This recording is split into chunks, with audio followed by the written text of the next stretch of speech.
ನಿಮಿಷ ಇಂಡಸ್ಟ್ರಿನ ಹಾಳು ಮಾಡೋ ವಿಚಾರ ಅಂತ ಬಂದಾಗ ನಾನು ಆ ರೂಟಲ್ಲಿ ಇಲ್ಲ ಸರ್. ಯಾಕೆ ಅಂತಂದ್ರೆ ನಾನು ಬಂದದ ದಿನದಿಂದನೂ ಇಂಡಸ್ಟ್ರಿಗೆ ಹೊಸಬ್ರನ್ನ ತಗೊಂಬಂದೇ ಸಿನಿಮಾ ಮಾಡಿದ್ದೀನಿ. ಸ್ಟಾರ್ಗಳನ್ನ ಇಟ್ಕೊಂಡು ನಾನು ಸಿನಿಮಾ ಮಾಡಿದ್ದು ತುಂಬಾ ಕಡಿಮೆ ಸರ್. ಒಬ್ರದ್ದು ದರ್ಶನ್ ಸರ್ ಒಬ್ರದ್ದು ಬಿಟ್ರೆ, ಐರಾವತ ಅನ್ನೋದು ಬಿಟ್ರೆ, ಅಂಬಾರಿ ಸಿನಿಮಾ ಹೊಸ ಹುಡುಗನ್ ಕರ್ಕೊಂಬಂದು ಸಿನಿಮಾ ಮಾಡಿದೆ. ಮತ್ತದಾದ್ಮೇಲೆ ಅದ್ದೂರಿ, ಧ್ರುವಂದು ಮೊದಲನೇ ಸಿನಿಮಾ, ಅವ್ರನ್ನ ಕರ್ಕೊಂಬಂದು ಸಿನಿಮಾ ಮಾಡಿದ್ದೀನಿ.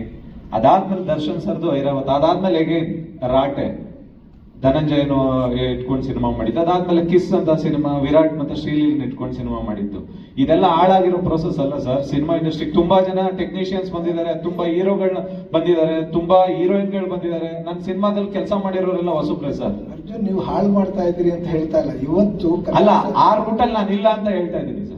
ಇವತ್ತು ಕನ್ನಡ ಸಿನಿಮಾ ಇಂಡಸ್ಟ್ರಿ ಹೋಗ್ತಾ ಇರೋದಾಗ ಅಲ್ಲೊಂದು ಇಲ್ಲೊಂದು ಸಿನಿಮಾಗಳು ಈ ತರದ ಸಿನಿಮಾಗಳಾಗತ್ತೆ. ಅದಕ್ಕೇನಾದ್ರೂ ತೊಂದರೆಗಳಾದಾಗ ಅದು ಬೇರೆ ಕಡೆನೂ ಎಫೆಕ್ಟ್ ಆಗುತ್ತೆ. ಇದೆ ಇಲ್ಲ ಅಲ್ಲೊಂದು ಇಲ್ಲೊಂದು ಸಿನಿಮಾಗಳಾಗುತ್ತೆ ಅನ್ನೋದಕ್ಕಿಂತ ಹೆಚ್ಚಾಗಿ ದೊಡ್ಡ ಸಿನಿಮಾಗಳನ್ನ ಮಾತಾಡಿದ್ವಿ. ದೊಡ್ಡ ಸಿನಿಮಾಗಳಂತ ಬಂದಾಗ ಪ್ರಾಬ್ಲಮ್ಗಳು ಬರಲ್ಲ ಸರ್. ಸಣ್ಣ ಸಿನಿಮಾಗಳಂತ ಬಂದಾಗ ಪ್ರಾಬ್ಲಮ್ಗಳು ಬರುತ್ತೆ. ಯಾಕೆ ಅಂದ್ರೆ ಹೊಸಬ್ರು, ಮತ್ತೆ ಅದಕ್ಕೆ ಪ್ರಚಾರದ ಲೋಪಗಳಿರ್ಬೋದು, ಪ್ರಚಾರಕ್ಕೆ ಯಾರು ಸ್ಪಂದಿಸದೇ ಇರ್ಬೋದು, ಹೊಸ ಸಿನಿಮಾಗಳಿಗೆ ಯಾರು ಫೈನಾನ್ಸ್ ಕೊಡದೆ ಇರ್ಬೋದು. ಈ ತರದ್ದಾದಾಗ ಹೊಸ ಸಿನಿಮಾಗಳನ್ನ ತಂದು ಕನ್ನಡ ಇಂಡಸ್ಟ್ರಿನ ಉಳಿಸುವಂತ ಕಷ್ಟಗಳು ತುಂಬಾನೇ ಇದೆ. ಇವತ್ತಿಗೆಲ್ಲ ಗೆಲ್ತಾ ಇರುವಂತ ಸಿನಿಮಾಗಳು ಸ್ಟಾರ್ ಸಿನಿಮಾಗಳು ಬಿಟ್ರೆ, ಹೊಸಬ್ರ ಸಿನಿಮಾಗಳಿಗೆ ಥಿಯೇಟರ್ಗಳು ಸಿಗ್ತಾ ಇಲ್ಲ. ಥಿಯೇಟರ್ಗಳಲ್ಲಿ ಬಾಡಿಗೆ ಜಾಸ್ತಿ ಇದೆ. ಅವ್ರಿಗೆ ಅದಕ್ಕೆ ಸಿನಿಮಾ ಮುಗಿಸುವಷ್ಟರಲ್ಲಿ ಪ್ರಮೋಷನ್ ಮಾಡಕ್ಕೂ ಕಷ್ಟ ಆಗಿರುತ್ತೆ. ಅವ್ರ ಹತ್ರ ದುಡ್ಡಿರಲ್ಲ. ಈ ನಿಟ್ಟಿನಲ್ಲಿ ಸಿನಿಮಾ ಸೋಲ್ತಾ ಇದಾವೆ ಹೊರತು ಸಿನಿಮಾ ಬೇರೆ ಯಾವುದೇ ಒಂದು ದೃಷ್ಟಿಲಿ ಸಿನಿಮಾ ಸೋಲ್ತಾ ಇಲ್ಲ ಸರ್. ನಿಮ್ಗೆ ಸ್ಟಾರ್ ಸಿನಿಮಾ ಈಗ ಲಾಸ್ಟ್ ಸಿನಿಮಾ ಇವ್ರ ದರ್ಶನ್ ಸರ್ದು ಕಾಟೇರಿ ಸಿನಿಮಾ ಬಂದು ಗೆದ್ದಿದೆ ಅಲ್ಲ ಸರ್.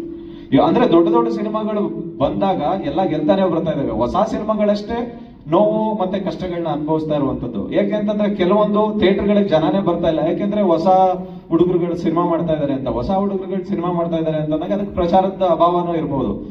ಅಷ್ಟರಲ್ಲಿ ಏನೋ ಈ ಸಿನಿಮಾ ಚೆನ್ನಾಗಿದೆ ಅನ್ನೋಷ್ಟರಲ್ಲಿ ಒಂದು ವಾರ ಮಲ್ಟಿಪ್ಲೆಕ್ಸ್ ಅಲ್ಲೆಲ್ಲ ತೆಗೆದೇ ಹಾಕ್ಬಿಡ್ತಾರೆ. ಯಾಕೆಂತಂದ್ರೆ ಅವ್ರಿಗೆ ಥಿಯೇಟರ್ ತುಂಬಬೇಕು.